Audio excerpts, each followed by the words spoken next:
नमस्कार दोस्तों। जैसा कि आपको पता है यूएस और ईरान में एक बहुत ही भयंकर युद्ध चल रहा है। इसी युद्ध के बीच में ट्रम्प साहब बौखलाकर ये अनाउंस किया है कि उनके और ईरान के बीच में एक बहुत ही अच्छी बात चल रही है। अर्थात उनके और ईरान के बीच में अब बात चल रही है कि वो दोनों मिलकर इस युद्ध को समाप्त करेंगे। जी हाँ, आप देखेंगे ट्रम्प साहब ने कहा है कि ईरान इस युद्ध को समाप्त करने के लिए मान गया है और जिसके लिए उन्होंने 15 पॉइंट्स का एक प्लान तैयार किया है जो पाकिस्तान के थ्रू ईरान को भेजा गया है और ईरान उस बात को मान गया है और इस युद्ध को समाप्त करने के लिए राजी हो गया है। लेकिन अगर मैं आपसे बताऊं तो ईरान की तरफ से जो बयान आया उसमें ये कहा गया है कि नहीं, हमने इस युद्ध को बंद करने के विषय में नहीं माना है। ट्रम्प साहब जो है वो अपनी बातें कर रहे हैं। अगर मैं बात करूं तो हुआ क्या है, तो अब देखेंगे जो युद्ध है ईरान और यूएस के बीच में लगभग 26 फरवरी 2026 से ये स्टार्ट हुआ था और रिसेंटली क्या है, ट्रम्प साहब को इस युद्ध में बहुत ज्यादा लॉस हुआ है। इसी बौखलाहट में उन्होंने कहा है कि ईरान और उनके बीच में बहुत ही अच्छी बातचीत हो रही है एंड उन्होंने जो 15 पॉइंट्स का एक प्लान तैयार किया है जिसपे ईरान राजी हो गया है, ऐसा ट्रम्प साहब का मानना है, कहना है।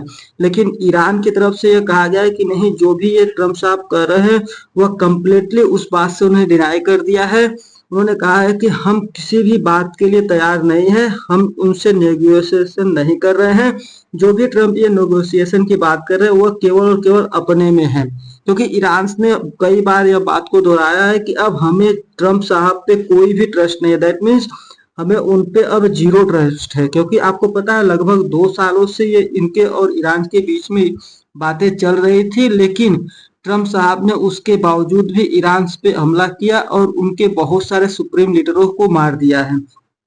देखिए, अगर मैं बात करूं तो इस बात की पुष्टि जो है स्वयं इजराइल की तरफ से भी कहा गया था, क्योंकि इजराइल ने भी ये कहा था कि उनके बीच में देयर इज नो, इजराइल ने कहा no part of negotiation between US and Iran. ये कल का न्यूज है, कल शाम को मैंने देखा था तो ये आया था, उस पे कहा था कि ईरान और यूएस के बीच में कोई भी नेगोशिएशन नहीं चल रहा है। और इसी बीच ईरान ने देखिए किया भी क्या था कि ईरान ने तेहरान पे अटैक किया था जहां पे बहुत सारे लोग मारे गए थे, जिससे पहले कि ट्रम्प साहब ने अनाउंस किया था कि नहीं वो पाकिस्तान के थ्रू यूएस और ईरान के बीच में टॉक्स करवा रहे हैं, बातचीत करवा रहे हैं। लेकिन उसी बीच में इजराइल ने क्या किया था, तेहरान पे अटैक भी कर दिया था। अर्थात तेहरान पे अटैक करना ये दिखाता है कि नहीं, ये जो ट्रम्प साहब कर रहे हैं ये सब झूठी बातें हैं। आखिरकार ऐसा ट्रम्प साहब कर क्यों रहे, इसके पीछे का जो सबसे बड़ा रीजन है आप देखेंगे, अभी रिसेंटली ट्रम्प साहब ने सभी कंट्रियों से हेल्प मांगी थी कि आप सभी लोग आइए और हम सभी लोग मिलके जो स्ट्रेट ऑफ हार्मोज को ईरान ने क्लोज किया है उसको हम ओपन करवाएं। लेकिन आपको पता है किसी भी कंट्रीज ने यूएस का साथ नहीं दिया और साथ ही साथ आप देखेंगे यूएस कि एक सबसे बड़ी अलायंस जो नाटो था उसने भी साथ देने से मना कर दिया था। इसीलिए ट्रम्प ने नाटो को धमकाया था, नाटो से कहा था कि NATO face a very bad future if allies do not help open straight of हार्मोज। अर्थात अगर वो स्ट्रेट ऑफ हार्मोज को ओपन करने में हमारी सहायता नहीं करते हैं तो उनका जो फ्यूचर्स होगा वो बहुत ही बैड होगा। जहां तक आप नाटो के विषय में जानते हैं, नाटो मतलब होता है नॉर्थ अटलांटिक ट्रीटी ऑर्गेनाइजेशन। ये एक ऐसी ऑर्गेनाइजेशन है जो दुनिया की अब तक की सबसे बड़ी मिलिट्री ऑर्गेनाइजेशन मानी जाती है, जिसमें ये कहा जाता है कि अगर किसी भी एक कंट्री पे अटैक होता है तो ये माना जाता है कि वो सभी कंट्री पे अटैक हो रहा है। लेकिन नाटो ने भी ये कहा था कि जब यूएस ने ये अटैक स्टार्ट किया था तो उन्होंने हमसे पूछ के ये अटैक स्टार्ट नहीं किया था, इसीलिए हम इस युद्ध के लिए रिस्पॉन्सिबल नहीं है जो भी यहाँ पे हो रहा है। और साथ ही साथ देखेंगे इसी बीच में यूएस में जब ये अटैक हुआ था तो जॉर्डन में जो यूएस की एक दुनिया की सबसे बड़ी radar system, third radar system तैनात थी, उसको ईरानियन ड्रोन्स ने मार गिराया था, जिसकी अगर कॉस्ट की बात करें तो ये लगभग 300 बिलियन डॉलर के आसपास की थी। माफ करिएगा, 300 मिलियन डॉलर के आसपास की थी। अगर इंडियन रुपीज में बात करें तो करीब 25,000 करोड़ के आसपास की ये एक रेडार सिस्टम थी, जिसको कुछ ड्रोन्स ने, कुछ सस्ते ड्रोन्स ने मार गिराया था। उसके बाद ट्रम्प साहब थोड़े से और बौखलाते हुए दिखाई दे रहे थे, क्योंकि स्ट्रेट ऑफ हार्मोज को क्लोज करना और दूसरा उनके बहुत सारे एयर बेस, जस्ट लाइक आप देखेंगे यहाँ पे जो उनके एयर बेस्ड है, जैसे कतर में हो गए, बहरीन में हो गए, कुवैत में हो गए, यूएई में हो गए, जो उनके एयर बेस है इसको ईरान ने अपने ड्रोन से बहुत ज्यादा अटैक किया है। साथ ही साथ यहाँ जॉर्डन पे भी उन्होंने कुछ एयर बेस को अटैक किया है, उनके रडार सिस्टम को उन्होंने डिस्ट्रॉय कर दिया, जिसकी वजह से ट्रम्प साहब थोड़े से बौखलाते हुए दिखाई दे रहे हैं। क्योंकि आपको पता है एक तो ये एयर बेस डिस्ट्रॉय किए गए हैं और दूसरे स्टेट ऑफ हार्मूज को क्लोज कर दिया गया है। स्टेट ऑफ हार्मूज जैसे ही क्लोज हुआ था, आपको पता है स्टेट ऑफ हार्मूज जो है यह गल्फ नेशन से ट्रेड के लिए बहुत ज्यादा इंपॉर्टेंट होता है, क्योंकि इसी के थ्रू दुनिया के लगभग पर डे बात करूं तो लगभग 20 से 21 मिलियन बैरल के आसपास ऑयल इसी रूट से पास होता है।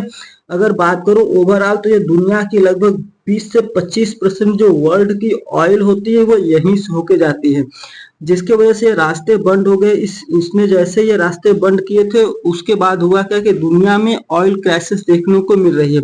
आप देखेंगे मल्टीपल कंट्रीज ने क्या किया है, एक एनर्जी क्राइसिस की तरफ जा रहे हैं। लेकिन जब ये अनाउंस किया गया था कि ट्रम्प साहब से हमने ईरान से बात करना शुरू कर दिया है, तब देखिए हुआ क्या था कि जो ग्लोबल ऑयल प्राइसेस है वो अचानक ही उसकी प्राइस रिड्यूस कर गई थी लगभग 12% के हिसाब से। तो इसके पहले जब अनाउंसमेंट नहीं हुआ था तो जो ऑयल प्राइसेस थी वो लगभग 130 डॉलर पर बैरल के आसपास हो गई थी। लेकिन जैसे अनाउंस हुआ, आपको पता है कल का जो भाव था लगभग $100 पर बैरल आ गया था। लेकिन भाई चूंकि ये युद्ध समाप्त नहीं हुआ है और ईरान से बात करने के लिए तैयार नहीं हुए, तो पुनः ऑयल की जो प्राइस है वो महंगा होते हुए दिखाई दे रही है। अगर मैं बात करूँ ये 15 पॉइंट्स क्या है जिसपे ईरान सहमत है कि नहीं, तो अगर जो 15 पॉइंट है जो यूएस ने भेजा है वो क्या है, तो आप देखेंगे जो 15 पॉइंट है इसमें कहा गया है कि नहीं ईरान को अपने जो न्यूक्लियर प्रोग्राम है उन्हें हमेशा के लिए बंद करना पड़ेगा।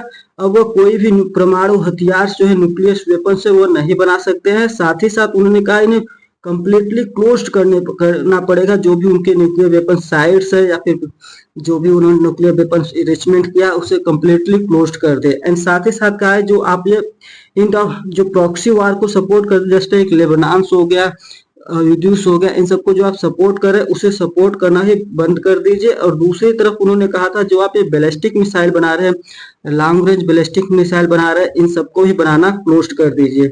और कहा है कि आप जो डिफेंस ओनली आप अपनी सुरक्षा के लिए मिसाइलों का उपयोग कर सकते हैं, किसी और को अपने ये मिसाइल या फिर जो ड्रोन से उसे किसी और को बेच नहीं सकते हो। एंड थर्ड देखिए उन्होंने इसमें ये भी कहा था कि जो स्टेट ऑफ हार्मूज है उसे आप परमानेंटली ओपन कर दीजिए और फ्यूचर्स में कभी भी स्टेट ऑफ हार्मूज को क्लोज मत करिएगा। यह ट्रम्प साहब की तरफ से कहा गया है। वही अगर बात करते हैं, ट्रम्प साहब ने कहा है सीज फायर एग्रीमेंट के लिए भी ट्रम्प साहब राजी तो हुए हैं, लेकिन उन्होंने कहा है कि आपको अपनी मिलिट्री सैन्य प्रतिबद्धता दिखानी होगी कि आप स्टेट ऑफ हार्मूज को कभी नहीं क्लोज करेंगे। साथ ही साथ जो जो यूएस के जो मिलिट्री बेस है उनको भी अटैक नहीं करेंगे। और इसमें एक इम्पॉर्टेंट बात यह थी कि उन्होंने कहा था कि जो हमारे कैदीस है, जो आपने हमारे कैदीस को जो आपने रखा हुआ है, कैद कर रखा है, उन सभी को आप छोड़ दीजिए, ठीक है। एंड लास्ट में उन्होंने कहा था कि हम एक निगरानी तंत्र बनाएंगे, अर्थात वेरिफिकेशन मैकेनिज्म बनाएंगे जो इन शर्तों को देखेगा कि कहीं आप न्यूक्लियर वेपन पुनः तो नहीं बना रहे हैं। इसके बदले में ट्रम्प साहब ने कहा था कि हम आपके जो भी सेशन है, जो भी आपकी इकोनॉमिक क्राइसिस है, उन सभी से छुटकारा होने पे मदद करेंगे। बट आपको पता है ईरान ने इसे कम्प्लीटली डिनाई किया है, कम्प्लीटली कहा है कि नहीं हम ऐसी कोई बात मानेंगे नहीं, ना ही हम फ्यूचर्स में मानने वाले हैं। ईरान हमेशा इन बातों से मना करता रहा है। तो आगे जो भी अपडेट होगा मैं आपको बताता रहूंगा। Thanks for watching.